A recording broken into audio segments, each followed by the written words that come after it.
மகாநதி சீரியல்ல இனிய எபிசோட்ல என்ன நடந்திருக்கு அப்படிங்கிறத பார்க்கலாம்.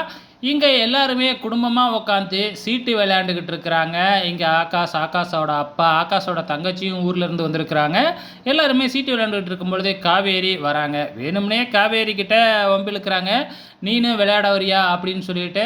ஆனா காவேரி ஆரம்பத்துல வேணான்னு தான் சொல்றா. ஆனா என்ன பயந்துருவோம்னு நினைக்கிறீங்களா? அப்படின்னு சொன்னதுனால, "நானா?" அப்படின்னு சொல்லிட்டு சீட்டு விளையாட ஆரம்பிக்கிறாங்க. கொஞ்ச நேரத்திலேயே நம்ம விஜயும் வந்துடுறாப்புல. நம்ம விஜயும் காவேரி பக்கத்துல உட்காந்துக்கிட்டு காவேரிக்கு சொல்லி சொல்லி கொடுத்து நம்ம காவேரிய ஜெயிக்க வச்சிடுறாப்புல. "இதெல்லாம் செல்லாது. நீ தனியா விளையாண்டு தான் ஜெயிச்சிருக்கணும்." அப்படின்னு ஒரு ஆர்கியூமெண்ட் போகுது. ஸோ அதெல்லாம் முக்கியமான மேட்டரே இல்ல. ஸோ இப்ப நாளைக்கு நிச்சயதார்த்தம் இல்லையா? ஸோ அதுக்கு யார் யாரெல்லாம் வர்றது அப்படிங்கிற மாதிரியும், எதுல போறது அப்படிங்கிற மாதிரியும் டிஸ்கஷன் போகுது. அப்ப வந்து காவேரி எப்படியும் வரமாட்டா அப்படின்னு அஜய் அப்பா சொல்லும்போது, "நான் ஏன் வராம போறேன்? நானும் வருவேன்." அப்படின்னு சொல்லி சொல்றாங்க. ஸோ இத வந்து பார்த்தீங்கன்னா, அவருக்கு பிடிக்கல. ஸோ ஏதோ ஏற்கனவே காவேரி இந்த நிச்சயதார்த்தத்தையும், கல்யாணத்தையும் நிப்பாட்ட போறேன் அப்படின்னு சொல்லிக்கிட்டு இருந்தாங்க இல்லையா? ஸோ காவேரியால ஏதாச்சும் பிரச்சனை வருமோ அப்படின்னு சொல்லி அவரு நினைச்சுக்கிட்டு இருக்கிறாரு. ஸோ இது ஒரு பக்கம் போக நம்ம விஜய்க்கும் கொஞ்சம் டவுட் இருக்கு.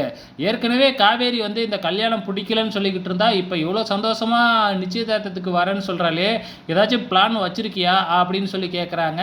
"நாளைக்கு நடக்கும் பாருங்க." அப்படின்னு நம்ம காவேரி சொல்லிக்கிட்டு இருக்காங்க. என்ன செய்ய காத்துக்கிட்டு இருக்காங்க அப்படிங்கிறது தெரியவே இல்ல.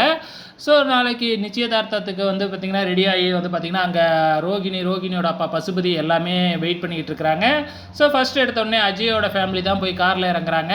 அதுக்கப்புறம் தான் நம்ம விஜய், காவேரி, விஜயோட தாத்தா, பாட்டி எல்லாமே பெரிய கார்ல வந்து இறங்குறாங்க. ஸோ நம்ம காவேரி உள்ளாரையே இருக்கிறாங்க. நம்ம விஜய் தான் போய் டோரெல்லாம் ஓப்பன் பண்ணி விடுறாரு. டோர் ஓப்பன் பண்ணதுக்கப்புறம் நம்ம காவேரி வந்து தகன்னு நகையெல்லாம் போட்டுக்கிட்டு அப்படியே இறங்குறாங்க. ஸோ அன்னைக்கு வந்து பார்த்தீங்கன்னா, பொண்ணு பார்க்குறப்ப 2 பொம்பளைங்க வந்து காவேரி கழுத்துல நகையே இல்லன்னு சொல்லி கிண்டல் பண்ணாங்க இல்லையா? ஸோ அவங்களும் அங்க நிக்கிறாங்க. அவங்க பார்க்குற மாதிரியே நம்ம சூர்யா, நம்ம விஜய் வந்து பார்த்தீங்கன்னா, காவேரி நகையெல்லாம் முன்னாடி எடுத்து போட்டு காமிக்கிறாங்க. காவேரிய சுத்தி சுத்தி காமிக்கிறாங்க. வேணும்னே வெறுப்பேத்துற மாதிரி. ஸோ இன்னிய எபிசோட்ல இதுதாங்க நடந்திருக்கு. வெயிட் பண்ணி பார்க்கலாம் நாளைக்கு என்ன நடக்க போகுதுன்னு.